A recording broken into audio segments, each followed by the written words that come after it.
ఎవరదే?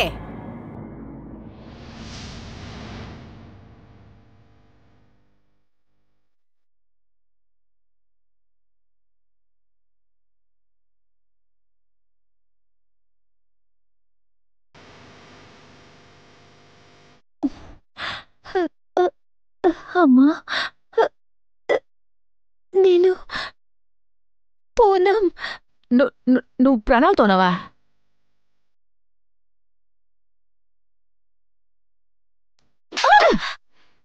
పనికి మల్దానా?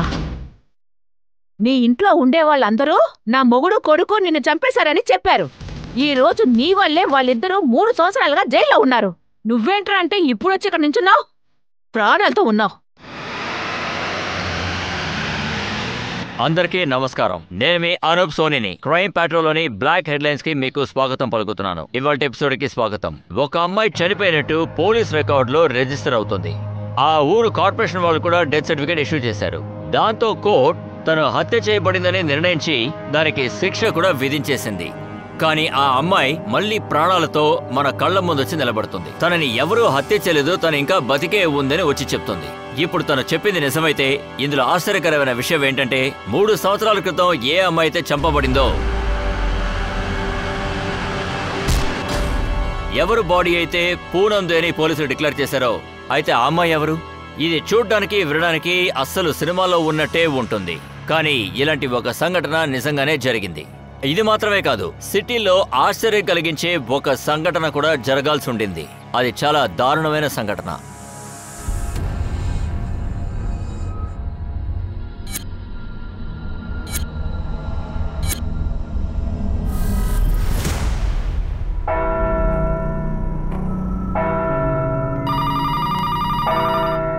Hello, Vijay police station. నది ఒడ్డు దగ్గర హిందూ సమాధి ఉంది కదా, అక్కడ ఒక 3 సంవత్సరాల అమ్మాయిని హత్య చేసి తన శరీరాన్ని ఇక్కడ కాలుస్తున్నారు. ఏంటి? ఎవరిని కాలుస్తున్నారు? హలో హలో, ఎవరు మాట్లాడేది? హలో హలో సార్, హిందూ శ్మశాన వాటికి పక్కన ఎవరినో చంపి కాలుస్తున్నారంట సార్. వాట్? వేరే ఏమీ చెప్పలేదా? లేదు సార్, పేరు అడిగాను, చెప్పకుండా పెట్టేశాడు. హిందూ ధర్మంలో పెద్దవాళ్ళనే తగలబెడతారు, చిన్నపిల్లలైతే పూడ్చి పెడతారు. ఒక బిడ్డని కాలుస్తున్నారంటే అక్కడ ఖచ్చితంగా సమస్య ఉంటుంది. సరే, నేను చూసుకుంటాను. బండిని శ్మశానానికి పంపించు. నువ్వు వాడిన నాటకాలన్నీ బయట పెట్టు, లేకపోతే నేను ఊరికే వదిలిపెట్టను. జాగ్రత్త, పదా. అయ్యా అయ్యా అయ్యా, ఇటు చూడండి, తను పూనం ప్రాణాలతో ఉంది. బతికే ఉందంటే?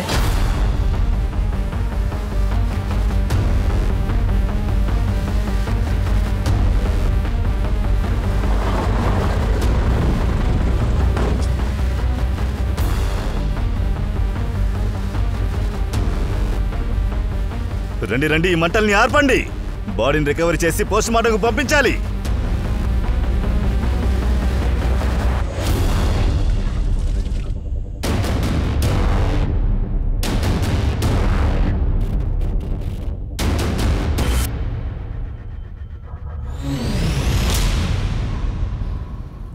బాడీ పూర్తిగా కాలిపోయింది. ఎవరైనా ఏదైనా చూశారని అడుగు. సార్,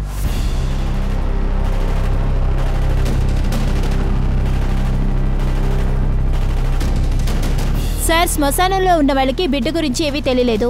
ఇన్ఫాక్ట్ ఈ శ్మశానంలోకి ఎవరూ రాలేదని చెప్తున్నారు. అలా అయితే ఫోన్ చేసినాడు సరిగ్గానే చెప్పాడు. ఎవరో ఈ బిడ్డని హత్య చేసి కాల్చడానికి ప్రయత్నించారు. ఫోన్ ఎక్కడి నుంచి వచ్చింది, ఎవరు చేశారో కనిపెట్టు. ఒకవేళ బిడ్డ హంతకుడు వాళ్ళకు తెలిసుండొచ్చు. సార్ సార్, నేను చెప్పేది మీకు అసలు అర్థం కావట్లేదు. తనని మీరు జాగ్రత్తగా చూడండి. తను పూనం ప్రాణాలతో ఉంది. 3 సంవత్సరాల క్రితం చనిపోయిన అమ్మాయి వేరే అమ్మాయి ఎవరు అయి ఉంటుంది. వేరే ఎవరంటారు? అదంతా మాకెలా తెలుస్తుందండి? అది ఖచ్చితంగా మీ పాఠక్ సార్కే తెలిసి ఉండాలి. లేదండి, పాఠక్ గారు ఇక్కడి నుంచి ట్రాన్స్ఫర్ అయి వెళ్ళిపోయారు. ట్రాన్స్ఫర్ అయిపోతే అంత మారిపోద్దా? మీరు పెద్దయ్య గారికి లెటర్ రాయండి. ఆయనకి చెప్పండి నా భర్తని నా కొడుకుని వదిలేయమని. తను ప్రాణాలతోనే ఉంది కదా. లేదమ్మా, అలా జరిగే అవకాశమే లేదు. అలా కుదరదంటే మరి ఇంకెలా కుదురుతుంది? ఇలా చూడండి, ఈ రోజు నాకు గాని న్యాయం జరగకపోతే నా ప్రాణాలు ఇక్కడే వదిలేస్తాను. ఏంటమ్మా? నోరు మూసుకో. అంతా నీ వల్ల ఇదంతా జరిగింది. కూర్చోండి. ఇలా చూడండి, 3 సంవత్సరాల క్రితం ఏం జరిగిందో నాకు చెప్పండి. అయ్యగారు, 3 సంవత్సరాల క్రితం ఊళ్ళో జరిగిన ఉత్సవానికి అమ్మగారింటికి వెళ్ళింది. ఒకరోజు రాత్రి వీళ్ళ నాన్న మాకు కాల్ చేశారు. ఇలా చూడన్నా, పూనం వాళ్ళ నాన్న ఫోన్ చేస్తున్నాడు.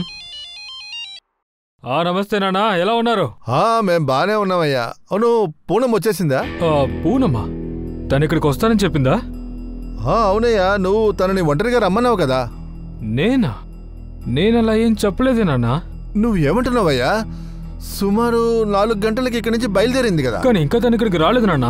ఉండండి, నేను తనకు కాల్ చేస్తాను. నేను పూనంకి ట్రై చేశాను, తను కాల్ ఎత్తట్లేదనే నీకు ఫోన్ చేశాను. మేము అన్ని చోట్ల వెతికాం సార్. తన గురించి మాకు ఏమీ తెలియకపోతే నా భర్త, నా కొడుకు ఇక్కడికొచ్చే రిపోర్ట్ చేశారు సార్.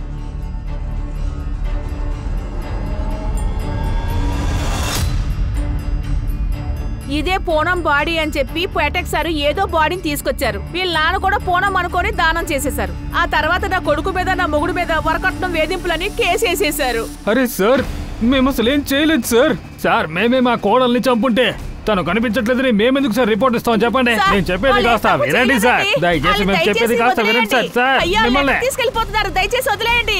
వాళ్ళు ఏ తప్పు చేయలేదు. మీ ఆయన్ని, మీ అబ్బాయిని కాపాడడానికి మీరు ఎలాంటి డ్రామాలు వేయట్లేదుగా. ఒకవేళ తనే పూనం అయితే ఎన్ని రోజులు తనేమైపోయింది? నువ్వు ఎక్కడున్నావు? ఏమైంది? ఎందుకనే మాట్లాడలేదు? ఏంటే చూస్తున్నావు? చెప్పవే. అదేంటి సార్, నేను చాలా కష్టాల్లో ఉన్నాను. చెప్పాలంటే ఇప్పుడు మీరే ఇరుక్కోబోతున్నారు. అందుకే చెప్తున్నాను, అబద్ధాలు ఆడకండి. నువ్వే పూనం అన్నదానికి సాక్ష్యం చూపించు. నీ దగ్గర ఐడియా ఉందా? ఐడియా? సార్, నా దగ్గర ఐడియా ఏం లేదు సార్. ఐడియాకి ఏం అవసరం ఉంది సార్? నేను చెప్తున్నాను కదా, నేనే పూనం. మీ ముందున్నాను నేనే. ఇలా చూడండి, అదంతా కనిపెట్టడానికి టైం పడుతుంది. ఇది పాత కేసు, ఫైల్ వెతకడానికి టైం పడుతుంది. కేసు మళ్ళీ కోర్టుకు వెళుతుంది, విచారణ జరుగుతుంది, తర్వాత కోర్టే నిర్ణయిస్తుంది. కోర్టు పూనంని కనిపెడుతుంది, నిజంగా చనిపోయింది పూనమా లేకపోతే ఈవిడ అని.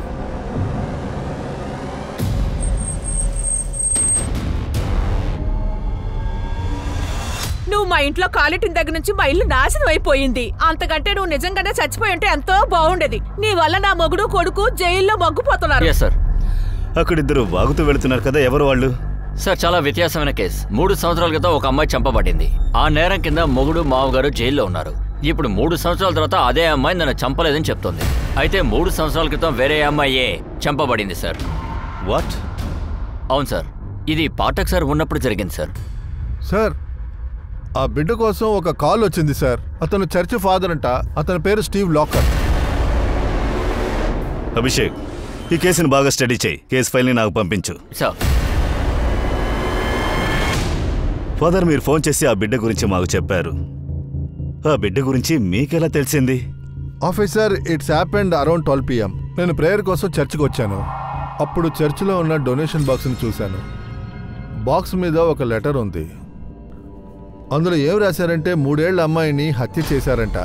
దాంతోపాటు హంతకుడు ఆ బిడ్డని నది ఒడ్డులో ఉన్న శ్మశాన వాటికలో తగలబెడతాడంట. అందువల్ల వెంటనే మీకు కాల్ చేశాను. ఫాదర్, ఎన్నో ఏళ్లుగా మీరు ఇక్కడ ఉంటున్నారు. ఆ బిడ్డ మీకు తెలుసా? దాని గురించి ఏమైనా చెప్పండి. ఆ అమ్మాయి ఎప్పుడైనా చర్చికి వచ్చుంటే నేను తన గురించి ఖచ్చితంగా చెప్పగలను. యాక్చువల్గా ఆ బిడ్డ బాడీ మొత్తం కాలిపోయింది. ఆ మొహాన్ని చూసినా ఖచ్చితంగా గుర్తుపట్టలేరు. ఫాదర్, ఇక్కడున్నటువంటి సీసీటీవీ యొక్క ఫుటేజ్ మాకు ఇవ్వగలరా? అందులో ఈ లెటర్ని ఇక్కడ పెట్టేసి వెళ్ళినోడి మొహాన్ని మనం చూడగలం అనుకుంటాను. ఏదైనా ప్రూఫ్ దొరికిందంటే ఆ దాన్ని బట్టైనా చెప్పొచ్చు. తనే పోనామని. కానీ ఏం చెయ్యాలి? ఇల్లంతా ఎతికి ఎతికి అలసిపోయాను. నాకు ఏది దొరకనంటుందే. అయ్యో, ఏం చెయ్యాలి? నాకు తెలిసి అన్ని సాక్ష్యాలు నువ్వే నాశనం చేసి ఉంటావు. ఇంట్లో అసలు ఏది దొరకలేదు. లేదమ్మా, నాకు తెలిసి నాకు సంబంధించినవన్నీ ఆ బ్యాగ్లోనే ఉంటాయి. ఎవరో దొంగోడు తీసుకువెళ్ళిపోయాడు.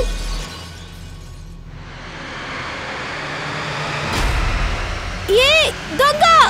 ఎవరా దొంగ? నాకు తెలీదమ్మా. మరైతే 3 సంవత్సరాలుగా ఎక్కడున్నావు? ఇప్పుడు ఎందుకు ఇంతగా ఆలోచిస్తున్నావు? నోరు తెరిచి చెప్పు. అమ్మా, నేనే చాలా కష్టాల్లో ఉన్నాను. అవన్నీ మీతో చెప్పలేను. ఎందుకు చెప్పలేవే? మీ నాన్నే మా అబ్బాయితో చెప్పాడు. నువ్వు ఇల్లు వదిలి వచ్చేసావంట కదా. మరి సడన్ గా ఎక్కడికెళ్ళావు? మరి మీ నాన్న అబద్ధం చెప్పాడా? లేదమ్మా, పాపం అతని తప్పుగా అర్థం చేసుకున్నాడు. నేను ఒక పని చేస్తాను. ఇప్పుడు నేను ఇంటికి వెళ్తాను. ఆయన తప్పుడు ఆలోచనల్ని నేను పోగొడతాను. ప్రాణాలతో ఉన్నానని తెలిస్తే సంతోషపడతారుగా. ఇంకా ఇంటికి వెళ్తే నా ఐడి కూడా ఉంటుందిగా. సార్ శ్వాస తీసుకోవడం కష్టం వల్ల చనిపోయిందని పిఎం రిపోర్ట్ చెప్తుంది. వయసు 3 నుంచి 4 ఏళ్ళు ఉంటుంది. సార్ చర్చిలో దొరికిన లెటర్లోని వయసు 3 ఏళ్ళని రాసింది. శివాని పెట్టె మీద ఎవరు లెటర్ పెట్టాడో వాడికి పాప తెలుసుంటుంది. హంతకుడు తెలిసుండాలి. అది సరే సార్, 3 ఏళ్ల బిడ్డని ఎందుకు చంపుంటారు? ఏదైనా ఆస్తి గొడవలుండొచ్చు, డబ్బు దొరకలేదని పాపని హత్య చేస్తుండొచ్చు. లేక గర్ల్ చైల్డ్ మ్యాటర్ అయి ఉంటుంది, అమ్మా నాన్న సమస్య. ఇలాంటి కేసుల్లో బిడ్డ పుట్టిన వెంటనే చంపేస్తారు. కానీ ఆ బిడ్డకి 3 వయసు అవుతోంది. శివాని ఓ పంచేయి, చుట్టుపక్కలున్న గ్రామాల్లో బిడ్డ మిస్సింగ్ కేసు ఏదైనా ఫైల్ అయ్యుందా అని చూడు. సార్ చర్చ్ సీసీటీవీ ఫుటేజ్ ఏమైంది? సార్ ఫాదర్ మొత్తం ఫుటేజ్ ని మన చేతికిచ్చారు. మన టీం చూస్తున్నారు. తలుపులు తెరవండి, తొందరగా తెరవండి. తలుపునిలాగా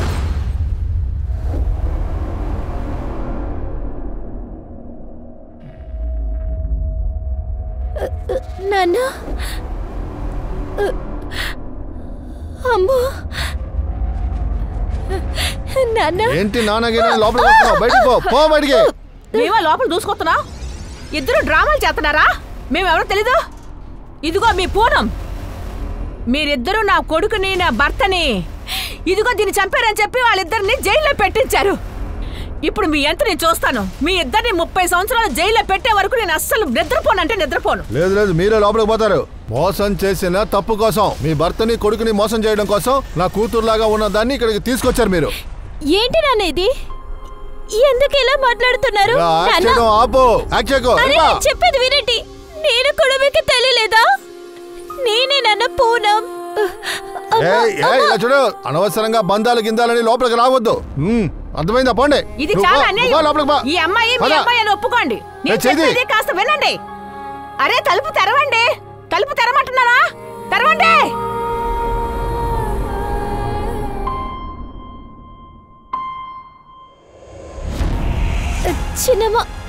చిన్నమ్మ, నీకు తెలియలేదా? ఎందుకు అందరు ఇలా చేస్తున్నారు? బాబాయ్, మీరు చిన్నప్పటి నుంచి నన్ను పెంచారు, మీకు నేను తెలియలేదు. అందరి దగ్గర బతిమాలితే ఏ ప్రయోజనం ఉండదు. మీ నాన్నలాగే ఇక్కడ ఉన్న వాళ్ళందరూ ఉన్నారు. మాకు ఐడి దొరకకపోయినా పర్వాలేదు. మీ మామగారి ఇంటి వైపు అందరికీ నువ్వు తెలుసు. వాళ్ళందరినీ తీసుకొని మనం పోలీస్ స్టేషన్కి వెళ్దాం. నువ్వే పోనమని అక్కడ ఉన్న వాళ్ళందరికీ చెప్పొచ్చు. రా, ఇక్కడ నుంచి వెళ్దాం. రావే. సార్ ఇది పూనం కేస్ ఫైల్ సార్. ఇది పూనం ఫోటో సార్. ఏ అమ్మాయి అయితే ఇవాళ పోలీస్ స్టేషన్కి వచ్చిందో ఈ ఫోటో ఆ అమ్మాయితో మ్యాచ్ అవుతుంది సార్. సరే, స్టేషన్కి వచ్చిన ఆవిడే పూనం అయితే మరి ఇన్స్పెక్టర్ పాండేకి ఒక అమ్మాయి దొరికిందే, ఆ అమ్మాయి ఎవరు? మనం కనిపెట్టాల్సిందే ఇదే సార్. 3 సంవత్సరాల క్రితం మనకి ఏ అమ్మాయి బాడీ దొరికిందో అప్పుడు తన మొహం పూర్తిగా పాడైపోయింది. పూనం వాళ్ళ పేరెంట్స్ బట్టలు చూసే గుర్తుపట్టారు. అభిషేక్, నువ్వు ఇన్స్పెక్టర్ పాండేతో డిస్కస్ చేయి. దీన్ని మనం తర్వాత చూద్దాం. సార్ పక్కన స్టేషన్ నుంచి ఎఫ్ఐఆర్ వచ్చింది. ఇందులో 3 ఏళ్ల బిడ్డ కనిపించట్లేదంట. వాళ్ళమ్మ గీత రిపోర్ట్ చేశారు. ఆ రోజు బాడీ దొరికింది కదా, అప్పుడే కంప్లైంట్ రిజిస్టర్ అయ్యింది. గీతాని తీసుకురా, వెళ్ళు. Sir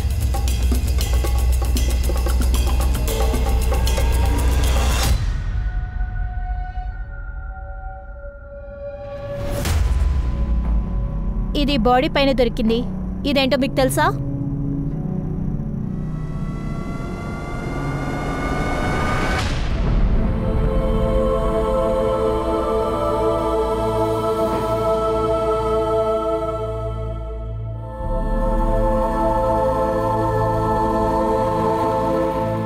Sweety, sweetie, sweetie. Madam, madam, madam, ఇలా చూడండి, మీరందరూ నాతో కలిసి పోలీస్ స్టేషన్కి రావాలి. పోలీసులతో చెప్పాలి తనే పూనమని. తను చనిపోలేదు, బతికే ఉంది. అలా చెప్తే నా మొగుడు నా కొడుకు జైలు నుంచి విడుదలవుతారు. సరే అమ్మా, చూడడానికి పూనం లాగే ఉంది. పూనమా లేకపోతే వేరే అమ్మాయా? లేదు తనేనండి పూనం. పూనం చచ్చిపోలేదు, ప్రాణాలతోనే ఉంది. ఎవరికి తెలుసాక నువ్వు దీన్ని పూనం అని ఇంకెవరినో తీసుకొచ్చావో ఏమో. లేదు లేదు అలా ఏం లేదు. బాగా సరే, చూడండి, రండి, తనే మేడం. పూనం. మనమెందుకు వేరే సమస్యలు వెళ్ళిపోకండి. అంతేగా, వినండి, పద. తనే పూనం. ఇలా చూడండి, ఆగండి. గీత మేడం, ఎవరి మీదైనా అనుమానం, ఎవరైనా స్వీటీని చంపేసి సార్, ఇది తప్పకుండా ఆ విరియన్ పని అయి ఉండాలి. బీరేన్ ఎవరతను? నా భర్త. వాడి స్వీటీని చంపుండాడు సార్. వాడొక దుర్మార్గుడు. ఆ విరియన్ కొన్ని నెలల ముందు నన్ను నా పిల్లల్ని ఇంటి నుండి తరిమేశాడు. ఏ ఎందుకు అలా చేశాడు? సార్, నేను విరియన్ని పెళ్లి చేసుకున్నాను. నేను అనుకున్నాను నాకు వాడి ప్రేమ, సంతోషం అంతా నాకు దక్కుతుందని. కానీ నాకేం దక్కలేదు.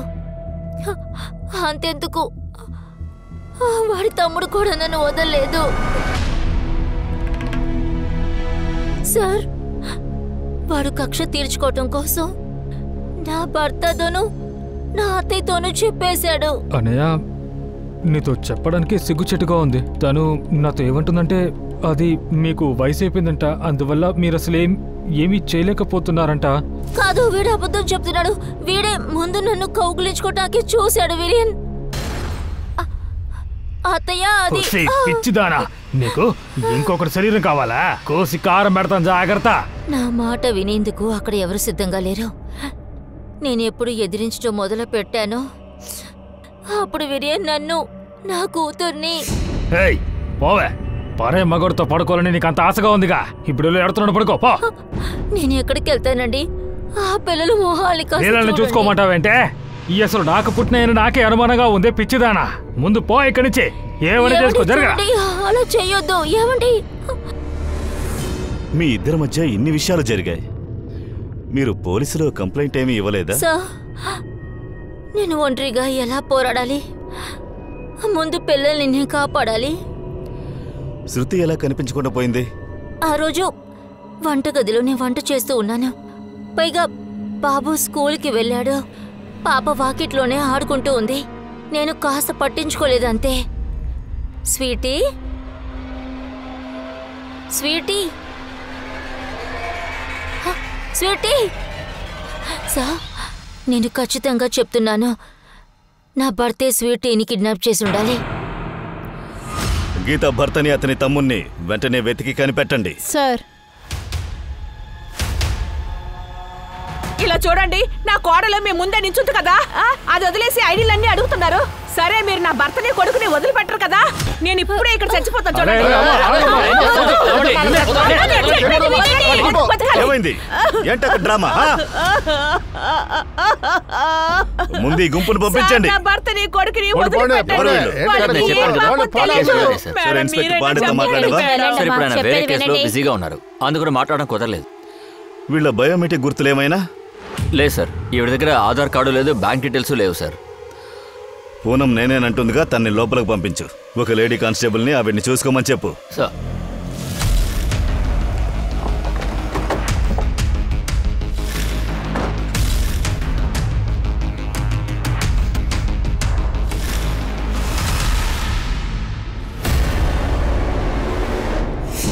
ఏంటి, నా మనవరాలు స్వీటీని చంపేశారా?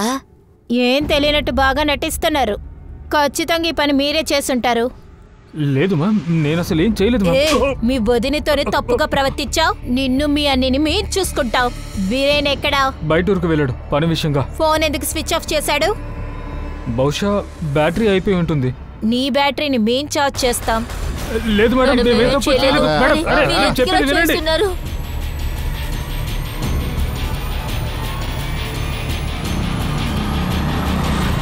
సరేనమ్మా, నువ్వే పూనం. అలా అయితే ఆ అమ్మాయి ఎవరు? తనే పూనమని మీ పేరెంట్స్ చెప్పారుగా. ఆ రోజు ఆ బాడీని చూసి తనే పూనమని చెప్పారు. మరి పూనం నువ్వైతే ఆ డెడ్ బాడీ ఎవరు? సార్, ఆ బాడీ గురించి నాకేం తెలీదు.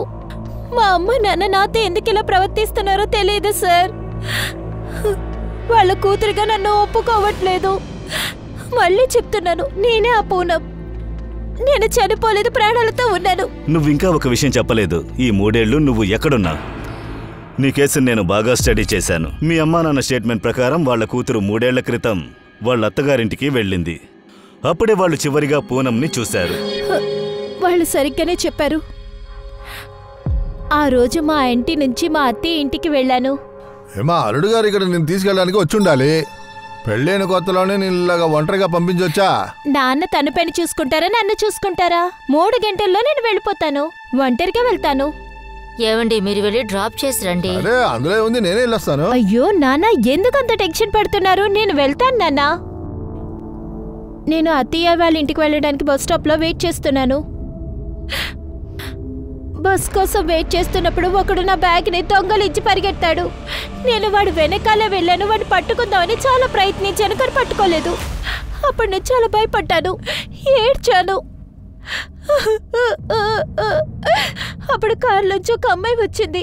తను ఖచ్చితంగా నాకు హెల్ప్ చేస్తానని చెప్పింది. దొంగని పట్టుకుంటానంది. నాకు నీళ్లు కూడా ఇచ్చింది. అది మాత్రమే కాదు, నేను మీ ఊరి వైపే వెళ్తున్నాను, నిన్ను మీ ఊర్లో డ్రాప్ చేస్తానంది. తన మాటలు నమ్మాను సార్. కారు ఎక్కి కూర్చున్నాను. కొంచెంసేపు తర్వాత కళ్ళు తిరిగి పడిపోయా. ఇప్పుడు నేను కళ్ళు తెరిచి చూశాను. 3 ఏళ్ల క్రితం పూనం హస్బెండ్ మిస్సింగ్ కంప్లైంట్ ని ఇచ్చాడు. కానీ ఆ కంప్లైంట్ లో ప్రెగ్నెన్సీ గురించి అతను చెప్పనేలేదు. కానీ ఇప్పుడేమో నువ్వే పూనమని నువ్వు చెప్తున్నావు. ప్రెగ్నెంట్ గా ఉన్నావన్నావు. అవును సార్, ఆయన చెప్పుంటారు. ఎందుకంటే ఈ విషయం నేను ఆయనతో చెప్పలేదు. నువ్వు ప్రెగ్నెంట్ గా ఉంటే ఇప్పుడు నీ బిడ్డెక్కడ? వాళ్ళు నిన్ను పెట్టి ఎలా వ్యాపారం చేశారు? సార్, నేను ప్రెగ్నెంట్గా ఉన్నప్పుడు నాతో ముందు వాళ్ళు వ్యాపారం చేయలేకపోయారు. కానీ తర్వాత తెలిసింది నేను చనిపోయిన బిడ్డకి జన్మనిచ్చానని. దాని తర్వాత వాళ్ళు నన్ను పెట్టుకుని బాగా వ్యాపారం చేశారు సార్.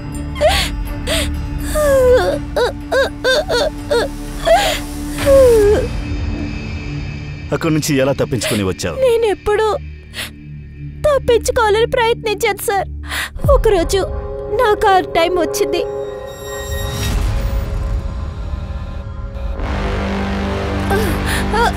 అన్నయ్య, అన్నయ్య, ఇది చెట్టు. పిలకువా? ఎలాగో మా అత్తయ్య ఇంటి వరకు నేను వచ్చేసాను. అక్కడే మా అత్తయ్య నన్ను అర్థం చేసుకున్నారు. నువ్వు బ్రతికే ఉన్నావా? కానీ నేను చంపేశానని అక్కడున్న వాళ్ళందరూ అన్నారు. సార్, నేనే పూనంని. నాకు నా ఆడవాళ్ళని తిరిగి ఇచ్చేయండి. పూనం గత 3 సంవత్సరాలుగా హ్యూమన్ ట్రాఫికింగ్ లో ఇరుక్కున్న ఒకే ఒక కారణం చేత తను నిజం చెప్పాలంటే తను అక్కడి నుంచి తప్పించుకోవడం చాలా కష్టమైంది. అలా ఉన్నప్పటికీ తన ఊబిలోంచి తప్పించుకుని బయటకు వచ్చింది. తను ఏం చెప్పినా సరే తన మాటల్ని నమ్మడానికి పోలీసులకి అయోమయంగా ఉంది. ఒకవేళ తనే గనక పూనం అయితే 3 సంవత్సరాల క్రితం చనిపోయిన మరి ఆ అమ్మాయి ఎవరు? అది కాకుండా పూనం వాళ్ళ పేరెంట్స్ ఆ అమ్మాయి పూనమని ఎందుకు చెప్పారు? ఈ కేసుని త్వరగా సాల్వ్ చేసి తీరాలి. మీడియాకు తెలిస్తే పెద్ద సమస్య అవుతుంది. ముందు మనం వెళ్ళి పూనం అమ్మా నాన్నని కలుద్దాం. పూనం వాళ్ళ అమ్మా నాన్న పూనంని ఎందుకు నిరాకరిస్తున్నారు, అలాగే పూనం ఈ 3 ఏళ్లు ఎక్కడుందో మిగతా డిపార్ట్మెంట్స్ లోనూ విచారించండి. సార్, స్వీటీ కేసులో అప్డేట్ ఏంటి? సార్, గీత వాళ్ళ అత్తయ్య ఇంకా వాళ్ళ మరిది ఇంకా వాళ్ళకి ఏవీ తెలియదని చెప్తున్నారు. ఇంకా గీతాని మేము ఎలాంటి హింసించలేదని కూడా ఇప్పుడు కూడా చెప్తున్నారు సార్. స్వీటీ కేసులో ముందుగా మనం బిర్యానీ కనిపెట్టాలి. వీడు దొరికితే చాలు, మిగతా విషయాలు వాటికవే సాల్వ్ అవుతాయి.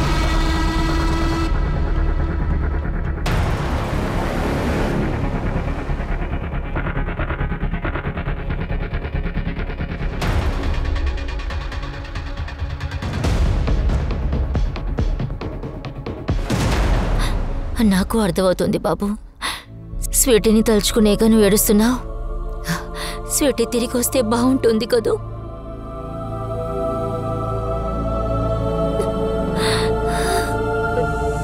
సార్, ఒక అమ్మ నాన్న వాళ్ళ పిల్లల్ని తెలుసుకోవడంలో కష్టం లేదు. మేమేది తప్పుగా అర్థం చేసుకోలేదనే చెప్తున్నాము. సార్, మేము ఏ బాడీని అయితే చూసామో అది ఖచ్చితంగా మా అమ్మాయి పూనమే. ఎందుకంటే పూనం కట్టుకున్న ఆ చీర మేము కొనిచ్చిన చీర. సరే, తనే పూనం అంటుంది, మరి ఆ అమ్మాయి ఎవరు? ఈ అమ్మాయి చూడ్డానికి అలాగే ఉంది. పూనం మామయ్య గారిని భర్తని కాపాడడానికే ఈ విధంగా చేస్తున్నారు. ఒకవేళ మీరు దొంగతనం చేస్తున్నారా? ఆ అమ్మాయి బాడీలో అమ్మే చోట తను అమ్మబడిందని చెప్తోంది. ఒకవేళ ఇదంతా మీరే, ఒకవేళ ఆ అమ్మాయి నా కూతురైతే నేను ఇలా చేస్తానా? మమ్మల్ని చూస్తే మీకు ఆ విధంగా అనిపిస్తుందా సార్? మీరు కూడా ఇదే చెప్పబోతున్నారా? తను మీ కూతురు పూనం కాదా? లేదు. అది సరే గాని పెళ్ళయ్యాక పూనం ప్రెగ్నెంట్ అయిందా? అలాంటిదేమీ జరగలేదు. లేదు మేడం, ఆ చోటు ఇక్కడ ఉన్నట్టు అసలే తెలియట్లేదు. నేనున్న చోటు వేరేలాగే ఉంది. ఆ చోట్లో మీరు చూసారంటే నీకు తెలుసా తెలీదా? ఉదయం నుంచి 50 చోట్లు చూపించా. నీకు తెలుసా లేక ఊరికే తిప్పుతున్నావా? మేడం నేనెందుకు మేడం అలా చేస్తాను? నాకేం తెలియట్లేదు మేడం, నేను నిజమే చెప్తున్నాను. నేను మీ దగ్గర ఏమీ దాయలేదు. సార్ చర్చ్ సీసీటీవీ ఫుటేజ్లో అసలు ఏమీ దొరకలేదు. అందుకని నేను విజిటర్ ఫుటేజ్ని అడిగాను. అందులో ఒక పేరు దొరికింది, మోహిత్ డిసోసా. వీడు డైలీ చర్చ్కి వస్తాడట. కానీ ఏ రోజైతే ఆ అమ్మాయి బాడీ దొరికిందో ఆ తర్వాత నుంచి వాడు చర్చ్కి రాలేదు. ఎవరి మోహిత్ డిసోసా? సార్ వీడు ప్రచారాలు పనిచేస్తూ ఉంటాడు. నేను వీడి మొబైల్ ట్రాంగులేషన్ మొత్తం చెక్ చేశాను. వాళ్ళ చర్చ్ ఏరియాలోనే అంతా యాక్టివేట్గా ఉంది. కానీ ఇప్పుడు స్విచ్ ఆఫ్ వస్తుంది. నేను ఇంట్లో కూడా అడిగాను, వీడు 2 రోజుల నుంచి ఇంటికే రాలేదట. ఎప్పుడైనా ఓసారి ఇంటికి వస్తాడా? అభిషేక్, అతనింటిని మానిటర్ చేయడానికి ఒక కానిస్టేబుల్ని వేసి ఉంచండి. సార్, ఆ గీత కేసులో బిరేన్ ఏమయ్యాడు? సార్ వాడి గురించి అసలు ఏమీ తెలియలేదు. మేము ప్రయత్నిస్తున్నాం. చెప్పు శివాని. సార్, ఈ అమ్మాయిని అన్ని చోట్లకి తీసుకువెళ్ళాం. అన్ని ఏరియాస్ని చూపించాం. కానీ ఈ అమ్మాయిని ఎక్కడ దాచిపెట్టారో ఆ చోటు ఈ అమ్మాయికి సరిగ్గా తెలియలేదు. సార్, మేము అక్కడికి ఇక్కడికి తిరుగుతున్నాం. ఈ అమ్మాయి మమ్మల్ని తిప్పుతూనే ఉంది. సార్ మళ్ళీ అదే చెప్తున్నారు. నేనెందుకు సార్ ఇలా చేస్తాను? సరే, ఆ చోటే గుర్తులేదు. అక్కడున్న వాళ్ళ గురించి ఏమైనా చెప్పొచ్చు కదా? వాళ్ళు అవును సార్, అక్కడ చాలా మంది అమ్మాయిలు ఉన్నారు సార్. కానీ అందులో ఒక అమ్మాయి నాకు బాగా తెలుసు. ఎవరా అమ్మాయి? నిమ్మి. నిమ్మి? అందరూ తను నిమ్మి అనే పిలుస్తారు సార్. తన ఆ నరకాన్నే తన జీవితంగా తీసుకుంది. తెలుస్తుంది, నీకు తప్పు జరుగుతుందని తెలుసు. కానీ ఇదే నీ జీవితం. ఏడిస్తే ఎలాంటి ప్రయోజనం ఉండదు. ఏదో ఒకటి 2 పూట్ల భోజనం దొరుకుతుంది. వాళ్ళు ఏం చెప్తే నువ్వు అదే విను. నిమ్మి కాకుండా ఇంకా ఎవరైనా? వేరేంటే సార్, అక్కడ ఒక లేడీ కూడా ఉంది, విమల. ఆవిడే మాతో వ్యాపారం చేయించింది. తన మొహం నీకు గుర్తుందా? అవును సార్. సరే, వాళ్ళ స్కెచ్ని మనం గీద్దాం. వాళ్ళ గుర్తులు ఏమైనా తెలుసా నీకు? సార్, ఖచ్చితంగా నేను ప్రయత్నిస్తాను. అయితే ఓకే. అభిషేక్, సార్ నిమ్మిది విమలాది స్కెచ్ని రెడీ చేయండి. రండి. నువ్వు దేవుడికి చాలా దగ్గరైన వాడివా? మరెందుకు ఇంకా దేవుడి దగ్గరికి వెళ్ళలేదు? ఆ లెటర్ని పెట్టింది నువ్వే కదా? లేదని మాత్రం చెప్పొద్దు. నువ్వు లెటర్ పెట్టింది ఆ సీసీటీవీలో మేము చూసేశాం. సార్ ఎందుకు అబద్ధం చెప్తున్నారు? ఆ చర్చ్లో సీసీటీవీ కెమెరా పెట్టింది నేనే సార్. సార్, ఆ లెటర్ని నేను చర్చ్లోనే పెట్టుంటే ఆ సీసీటీవీ కెమెరాలో చిక్కుకుంటేనే కదా సార్ నేను పెట్టుండేవాడిని. అలాగే సార్, ఆ బాక్స్ పక్కన అసలు సీసీటీవీ కెమెరా లేదు సార్.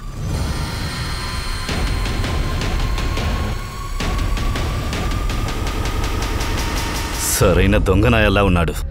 వాడిని వెళ్ళనివ్వండి. వెళ్ళనిచ్చి వాడిని ఫాలో చేయండి. సార్ సార్ పూనం మా స్కెచ్ డ్రా చేసి ఇచ్చింది. ఈ స్కెచ్ల్ని సర్క్యులేట్ చేయి. ఎక్కడున్నారో ఎలా పట్టుకోవాలో చూడు. సార్ ఎక్కడో 3 సంవత్సరాలు ఎవరు పదవి ఉండొచ్చింది. ఇక్కడేంటంటే నా కొడుకు మొగుడు జైల్లోనే సస్తున్నారు. అమ్మ, నేనే తప్పు చేయలేదు. నేను చెప్పేది వినండి. అమ్మ, ఇదంతా నేను కావాలనే చేయలేదు. ఆ చోట్ల నన్ను అలా చేశారు. ఏంటి ఆ చోట్ల అలా చేశారా? అంటే ఆ బిడ్డ ఆలు పుట్టిందే కదా, అలాంటప్పుడు అభాషణ చేసుకోలేకపోయావా? అలా అంతా మాట్లాడకండి. ఇది ఆయనకు బిడ్డ.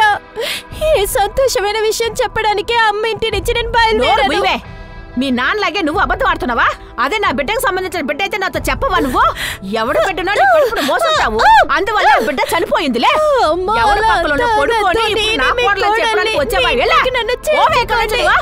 ఇంట్లోకి అసలు నేను ఎన్ని రోజులు అత్తగారు పూనంకి సపోర్ట్ గా నిలబడింది. ఇప్పుడు ఆవిడ కూడా పూనంని ఇంట్లోంచి పంపించేసింది. పూనం వాళ్ళ అమ్మ నాన్న ఇంటి ముందు వెళ్ళి నిలబడింది. వాళ్ళు కూడా తనని కూతురుగా స్వీకరించలేదు.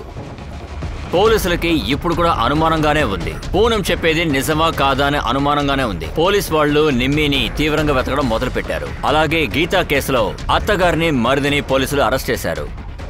అప్పుడే ఎవ్వరూ ఊహించని విధంగా ఒక ట్విస్ట్ జరిగింది.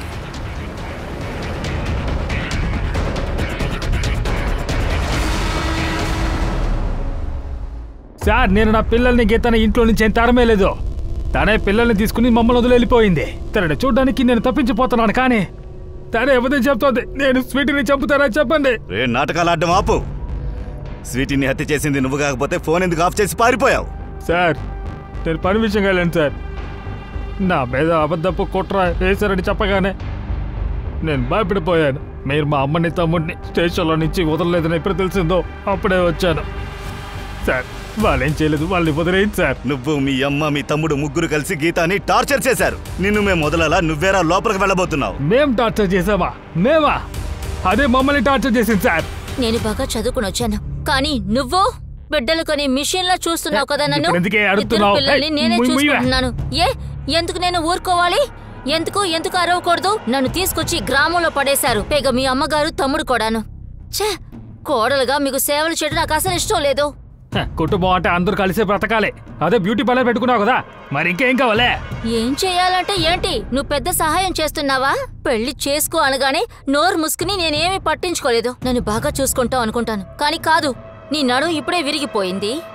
సరే, నేను నా పిల్లల కోసమే మొత్తం అన్ని ఆపుకొని ఉన్నాను, కానీ తను ఇప్పుడు పిల్లలు కూడా తీసుకెళ్ళిపోయిందిగా. సార్, తన అడ్రస్ కనుక నా దగ్గర ఉందనుకోండి, నేను ఖచ్చితంగా వీను స్వీటీని నా దగ్గర ఉంచుకునేవాడిని. స్వీటీ చనిపోయిన న్యూస్ నేను ఎప్పుడైతే విన్నానో సార్, నా మనసు విరిగిపోయింది. ఈ బిరన్ ఏమీ మంచోడ్లా లేడు.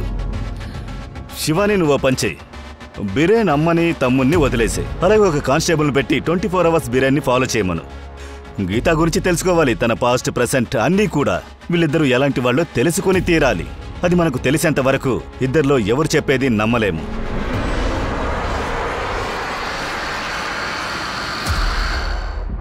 నువ్వా? ఏ నన్ను చూసి పరిగెడుతున్నావు? నేనే పూనం నన్నికి తెలుసు కదా. నేనే పూనం నమ్మని ఒప్పుకో. ఎందుకబ్బా? నేనెందుకు ఒప్పుకోవాలి? ఇప్పుడు నువ్వు పగ తీర్చుకుంటున్నావు కదా, నిన్ను వదిలేసి తన్ని పెళ్లి చేసుకున్నానని, అంతేగా? ఇలా చూడు, నీ మీద నాకు ఎలాంటి కోపమో లేదని నీకు ఆ రోజు చెప్పేశాను కదా.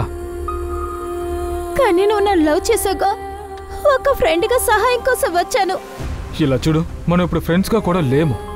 అందువల్ల దయచేసి మళ్ళీ నువ్వు నా దారిలోకి రాకు. సార్, అచ్చం ఇలాగే సికింద్రాబాద్లో ఒక అమ్మాయిని నేను చూశాను సార్. ఖచ్చితంగా తనేగా? అవును సార్, తనే.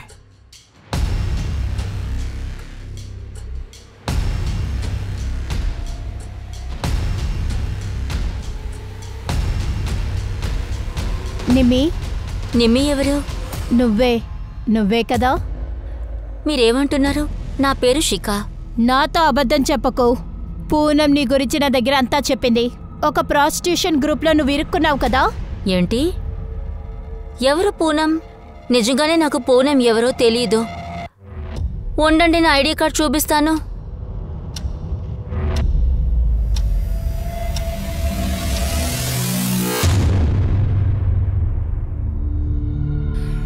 ఇంతకు మించి నీతో తిరుగుతూ ఉండలేం. నిజం చెప్పు, నిజం మాత్రం చెప్పు. నువ్వు సార్, నేను ముందు నుంచి నిజమే చెప్తున్నాను. ఇంతకు మించి నేనేం చెప్పను. గత 3 ఏళ్లుగా నువ్వు ఎక్కడున్నావన్నది ఇప్పటి వరకు చెప్పలేదు. ఒకవేళ దీని వెనకాల ఇలా చూడండి సార్, నా గురించి అంతా తెలిసింది కదా. మరి ఇంకేంటి? అన్ని చోట్లలో నేనేం చేశాను అంతా తెలిసింది కదా. దారుణం చూడండి సార్, మా అత్తయ్యకి నేననే తెలిసింది. ఆవిడ నన్ను ఇంటి నుంచి గెంటేశారు. ఇలా జరుగుతుందని నాకే తెలుసు. అందుకనే ఈ విషయాన్ని నేను ముందు నుంచి ఎవరితోని చెప్పలేదు. కానీ దయచేసి నన్ను నమ్మండి, నేను నిజమే చెప్తున్నాను. ఈ కేసు చాలా కన్ఫ్యూషన్ గా ఉంది. పూనం కదా ఎక్కడికో వెళుతోంది. తన మాటలు మనం నమ్మాలా, లేక మనల్ని తిప్పిస్తోందా? ఒకవేళ మనల్ని తిప్పిస్తే దానికి కారణమేంటో తెలియాలి కదా. అవును సార్, మనం కన్ఫ్యూజ్ చేస్తుంది. తిను చెప్పిన అమ్మాయి నిమ్మి కాదు. ఆ అమ్మాయి నిమ్మి లేదని చెప్పడమే కన్ఫ్యూషన్ గా ఉంది. ఏమంటున్నారు సార్? నేను చెప్పేదేంటంటే, పూనం ఎలా ఒక అమ్మాయి మొహాన్ని అక్యూరేట్గా చెప్పగలుగుతుంది? అప్పుడు ఖచ్చితంగా ఒక అమ్మాయిని చూస్తుండాలిగా. ఆ విమలాని కూడా వెతుకు. సార్, అలాగే గీత కేసులో బిరేన్ ఫ్యామిలీ అప్డేట్స్ ఏంటి? తనకి వ్యతిరేకంగా ఏం దొరకలేదు. ఆడుకోవటం చాలు, ఇదిగో ముందు తినాలి. నాకు ఆకలిగా లేదమ్మా. ఏంటి నువ్వు అబద్ధం చెప్తున్నావా? ఆకలేస్తుంది అని నాకు తెలుసు. ఈ మధ్య సరిగా తినడం లేదు కదా. హా, బాగా ఇష్టమైన నూడిల్స్ చేశాను. అను కమాన్, తిను. నోరు తెరు, తిను.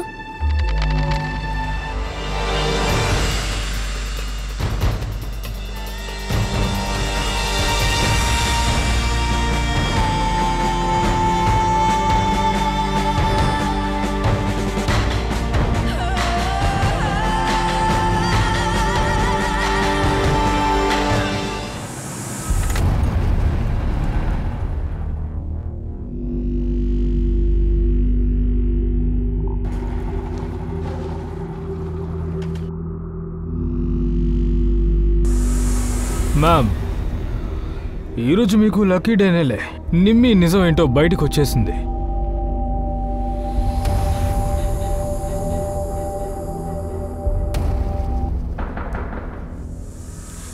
ఎవరు? Room service. Sorry, room service అని చెప్పాను. Police service. లాక్కును రెడ్డి. నన్నెవరూ ఈ పని చేయమని ఇబ్బంది పెట్టలేదు. నాకు నచ్చే ఈ పని చేస్తున్నాను. సరే, నువ్వేం పని చేస్తున్నావు?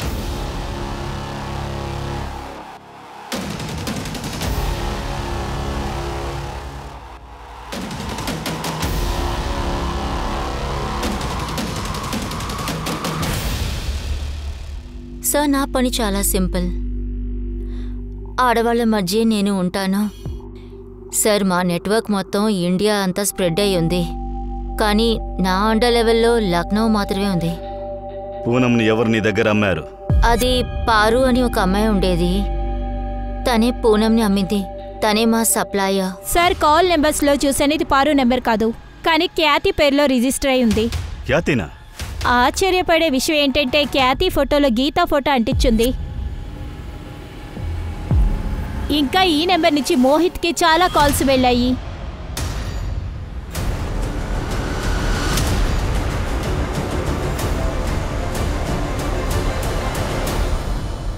మీ అమ్మ ఎక్కడా? తను బయటకు వెళ్ళారు. సార్, నేను ఏ తప్పు పని చేయలేదు సార్. సార్, తను నా వెనకాల పిచ్చిదల్లా తిరిగింది సార్. నన్ను పెళ్లి చేసుకోవడం కోసం వాళ్ళిద్దరు పిల్లల్ని కూడా చంపడానికి సిద్ధమైపోయింది. నాకిదంతా చెప్పొద్దు. నేను నీతో జీవించాలి. నేను నిన్ను పెళ్లి చేసుకోవాలి. చూడు, మనం పెళ్లి చేసుకోలేము. ఆల్రెడీ నీకు పెళ్లి అయిపోయింది. పైగా నీకు 2 బిడ్డలుంటాను. అర్థం చేసుకో. హే, నువ్వు పిల్లల గురించి ఆలోచించొద్దు. పిల్లల టెన్షన్ నీకొద్దు. అవన్నీ నేను చూసుకుంటాను. ఎప్పుడైతే తను తన కూతురుని చంపేసిందన్న విషయం నాకు తెలిసిందో అప్పుడు నేను భయపడిపోయాను సార్. అండ్ సార్, ఆ డొనేషన్ బాక్స్ మీద లెటర్ని నేనే పెట్టాను సార్. అప్పుడే మీరు తనని పట్టుకుంటారని. గీత ఎక్కడుంది? అవునా, నేను నా కూతుర్ని చంపేశాను. ఇంకొద్ది రోజుల్లో కొడుకుని కూడా చంపేద్దాం అనుకున్నాను. ఎందుకంటే నా పిల్లల వల్ల మోహిత్కి ఎలాంటి సమస్య ఉండకూడదు. అప్పుడే కదా పెళ్లి చేసుకుంటాడు. బ్యూటీ పార్లర్ అనే పేరుతో ప్రాస్టిట్యూషన్ చేసే వ్యక్తివే కదా నువ్వు. గీత అనే పారు ఖ్యాతి పేరుతో ఫోన్ నంబర్ తీసావు కదా. అన్నిటినీ ఒప్పుకో. ఈ మధ్యలో పూనం ఎక్కడి నుంచి వచ్చింది? తీసుకొచ్చింది దాని తలరాత. అలా అంటే? ఆ రోజు మేము ఇంకొక అమ్మాయిని అనుకున్నాము. పైగా దానికి కాస్త ఎక్కువగా మందులు ఇచ్చేసాము. ఆ అమ్మాయి కూడా చనిపోయింది. ఇది చనిపోయింది. ఇప్పుడు మనం ఎవరు నమ్మాలి? దాని గురించి తర్వాత ఆలోచిద్దాం. ముందు ఈ బాడీని ఎక్కడ పాతి పెట్టాలి? మేము కారులో వెళ్ళేటప్పుడు ఆ పూనం ఏడుచుకుంటూ ఉండటం చూశాను. హే చూడు, ఆ అమ్మాయి ఏడుస్తుంది. హే, కారు నుండి దిగి నువ్వేమని చూడు. ఒకవేళ తను మన వల్లో పడితే నీళ్లు తాగిచ్చి కూర్చోపెట్టు. ఏ ఆ పాపు, కారాపు, ఆ పాపు.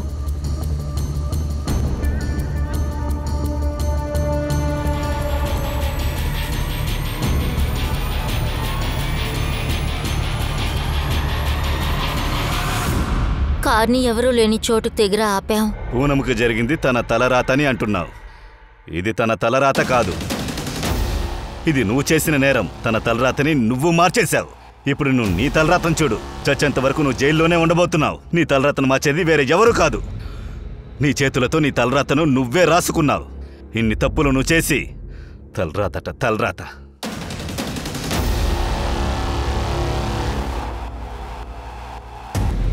సార్, విమల ఇంకొక చోటుని రైడ్ చేశాం. అక్కడ 2 ఏళ్ల పాప దొరికింది. బిడ్డ పూనంది, ఆరోగ్యంగా ఉంది. అంటే వాళ్ళు బిడ్డ చనిపోయి పుట్టిందని తనకు అబద్ధం చెప్పారు. బిడ్డని పూనంకి అప్పగించు.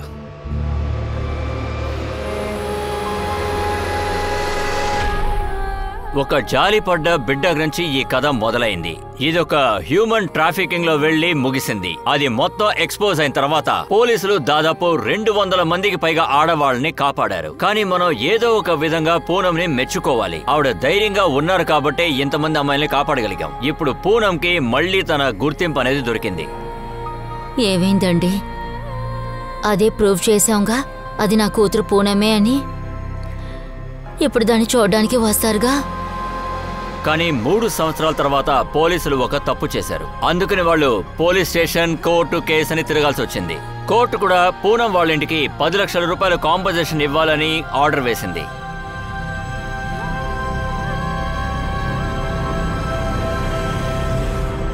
నేను మీ అనూప్ సోనిని ఇప్పుడు సెలవు తీసుకుంటున్నాను. క్రైమ్ ప్యాట్రోల్లోని బ్లాక్ ఎడిషన్లో మనం మళ్ళీ కలుద్దాం. అంటే ఒక కొత్త అధ్యయనంలో.